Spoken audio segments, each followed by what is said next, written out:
RTP.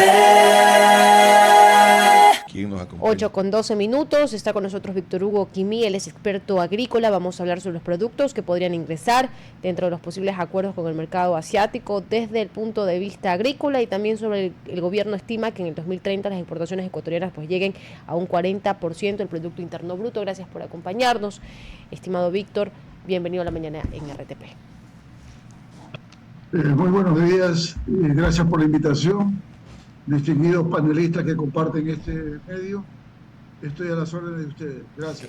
Quisiera iniciar por este último punto, el tema de las exportaciones. 5 años más y se estima que el país, bueno, o por lo menos así lo ha señalado el gobierno, pues llegue a un 40% del Producto Interno Bruto. ¿Qué tan cierto es esto? Y además, pues dentro de esta discusión también se ha señalado que el camino para llegar a ese objetivo podría ser Asia y sus mercados. Muy interesante. Realmente lo consideramos una oportunidad y un desafío. Ecuador es un país agrícola por excelencia, a pesar de que muchos lo llaman país de agricultores, pero es una gran oportunidad toda vez que el gobierno ha emprendido en contactos a nivel internacional para posesionarnos. Lo importante es comenzar, como se dice, por el principio, y esa es la investigación de mercados. ¿Qué es lo que los países que no tienen productos agrícolas y tienen recursos podrían interesarse en la producción nacional? Y es aquí donde viene el desafío. ¿Cómo nos estructuramos y hacemos un cambio de cultura para ponernos en contexto y poder satisfacer esas demandas? Conociendo que Ecuador tiene ventajas competitivas y comparativas con otros países por su posición geográfica, por el clima, por la abundancia de agua que tenemos, por la calidad de suelos y por múltiples factores como el emprendimiento de su gente, como para poder enfrentar estos retos.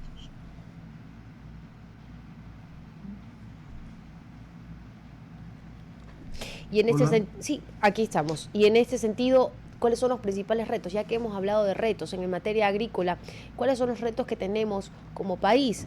Es interesante, por ejemplo, poder ver en materia acuícola, por ejemplo, cómo ciertos productos pues han luchado también para poder ingresar sin estas observaciones fitosanitarias. En materia agrícola, ¿cuáles serían las observaciones que hemos tenido durante estos últimos años y que todavía no logramos superar? Mire, lo que ha sucedido con la producción y exportación del camarón es importante. Y cuando dije cambio de cultura es ese. Uno. Dos, tenemos la situación de la atomización de la tenencia de la tierra. Con contadas excepciones, hay cultivos que son de grandes superficies en la tenencia, como el caso de la palma africana y caña de azúcar, pero el resto está muy atomizado. Entonces aquí viene un tercer punto, la asociatividad. Tenemos que bregar y cambiar esa cultura en cuanto a que las asociaciones cooperativas funcionen para poder satisfacer una demanda que siempre es de volúmenes. Cuarto, la intervención del gobierno. El gobierno juega un papel fundamental como facilitador, y entonces tendrá que hacer ese acercamiento para lograr a lo mejor cero aranceles, lograr acuerdos de cooperación, poner en contexto a agrocalidad para los permisos de exportación, considerando el manejo y la trazabilidad de los productos.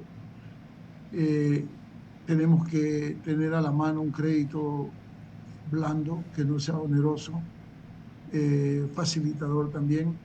Y luego viene la investigación a través del organismo rector de la investigación, que es el INIAP. Preocuparnos del rol que deben jugar la academia como ente para sacar provecho a la materia prima y darle valor agregado. Entonces, hay múltiples factores que tenemos que considerar en este reto y esta oportunidad. Estimado Víctor Hugo, hace poco la prefecta del Guayas, Marcela Guiñaga, presentó resultados del primer censo agrícola provincial que hemos tenido. Eso lo relata la prensa como tal, y entre lo que ha descubierto la prefectura, que es algo que también debería tener presente, me imagino, el Ministerio de Agricultura, es que en promedio en el campo del Guayas al menos el trabajador agrícola tiende a acercarse a la tercera edad, es viejo. Hay una huida de los jóvenes hacia las grandes ciudades. El nivel de tecnificación de la mayoría de los productores boyacenses es bajo. Me pongo a pensar, por ejemplo, en este boom del cacao que estamos viviendo, ¿no? Un montón de gente tumbando plátano, tumbando lo que sea para plantar el cacao. ¿Cuántos de ellos realmente tendrán la capacidad para tener un buen nivel de producción, sobrevivir a una sequía, o sobrevivir a una inundación, o sobrevivir a una plaga? Entonces, tenemos estos números a la mano. Y yo me pregunto, ¿qué hacer con ellos, no? ¿Qué puede hacer, por ejemplo, una prefectura con los pocos recursos que tienen con esa data? Muy, muy interesante el análisis. Primero hay que felicitar a la prefecto del Guayas por haber logrado hacer este censo, para conocer la realidad en la que nos desenvolvemos. Luego decirle que es preocupante porque esa mano de obra que envejece, ¿cómo la vamos a reemplazar? Cuando la mayoría de los cultivos que se producen en el país necesitan de mano de obra. No hemos hecho muchas cosas por alentar la vida de la gente en el campo, por no permitir la migración de los jóvenes. Eh, Les recuerdo también que eh, años pasados, cuando se hizo un censo, hablamos de 845.000 unidades de producción en el país. Y en la mano de un 6% de personas iletradas. Y si le sumamos la educación básica primaria, llegamos al 61%. Apenas un 3% con educación superior. Entonces, ¿cómo podemos nosotros hablar de la relación costo-beneficio? ¿Cómo podemos hablar de la diferencia entre producción y productividad? ¿Cómo podemos nosotros hablar de un seguro agrícola? Entonces, es complejo, pero ahí está el reto. Es lo que nos toca a nosotros, profesionales, entidades del Estado, de la empresa privada, es tratar de cambiar, hacer ese cambio cultural y lograr lo que otros países lo han logrado, como el caso Perú, como el caso Chile, como el caso Brasil. Sabemos que el rubro agrícola es importante y vuelvo a destacar las ventajas competitivas y comparativas que tenemos, que son envidiables realmente. Sí, y justamente esa competitividad es sumamente importante escucharla y verla, ¿no? Porque obviamente nuestra situación ahorita con bueno, en este caso con el banano y con el cacao es lo que nos está realmente sacando de los problemas fiscales que tenemos porque las exportaciones y los costos y el precio obviamente son muy altos. Eh, ¿Qué cree que puede pasar con el banano a futuro, cuando África se recupere de su problema actual? Bueno, muy interesante también.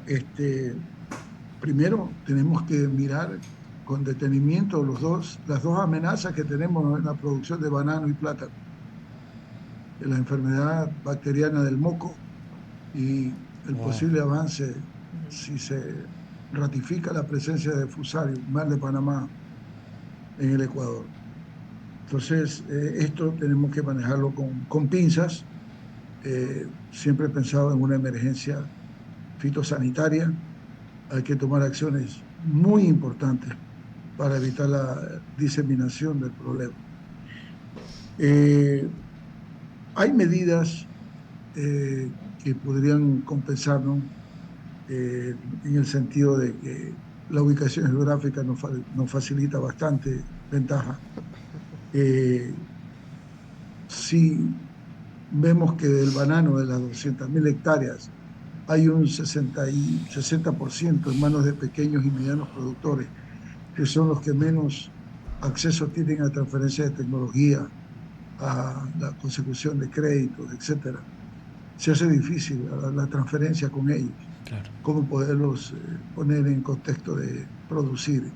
a satisfacción. Pero, estimado Víctor Entonces, Hugo, usted mencionaba el fusarium y quisiera que nos diga un poco en detalle cómo usted realmente dimensiona este problema. Aquí hemos hablado mucho de fusarium por años, hemos advertido que es una amenaza, pero yo cuando hablo con productores, escucho dos historias muy distintas, ¿no? Los que te dicen, que ya está en arenillas, Dios nos coja confesados, se viene la plaga, los anteriores ministros no han hecho nada, y luego escucho otros que dicen, no, eso ya sabemos cómo controlarlo. Ya en Colombia y en Perú lo han manejado bien, se aprendió la lección a tiempo de lo que pasó en Filipinas y en el este de Asia, entonces no tenemos que llorar.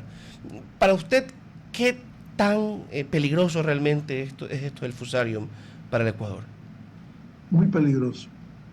Y se lo digo, y Ramón Sondejolle tiene que recordarlo. Yo frisaba en edad por los 10, 12 años cuando llegó mal de Panamá, raza 1, Fusarium, Oxespor, al Ecuador.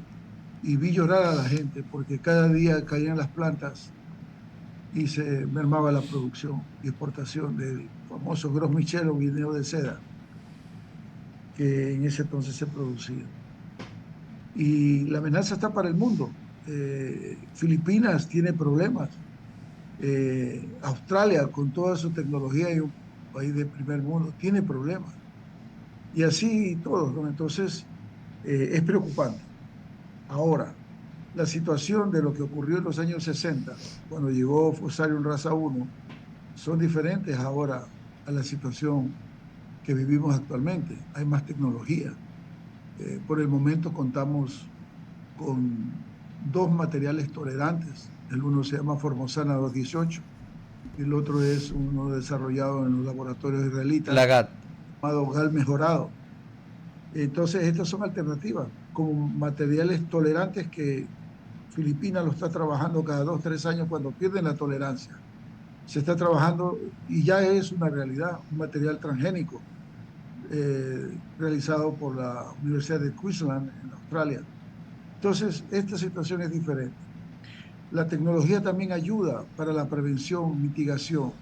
Estamos preocupados mucho del suelo, estamos trabajando con microorganismos que desplazan a los organismos causantes de las enfermedades. Entonces hay mucha tecnología y por eso quizás de pronto la gente está mirando de otra manera el asunto. Pero a mí me preocupa es ese 60% que está de producción que está en manos de pequeños y medianos productores. Astrid. Agradecemos muchísimo por habernos acompañado en la mañana en RTP.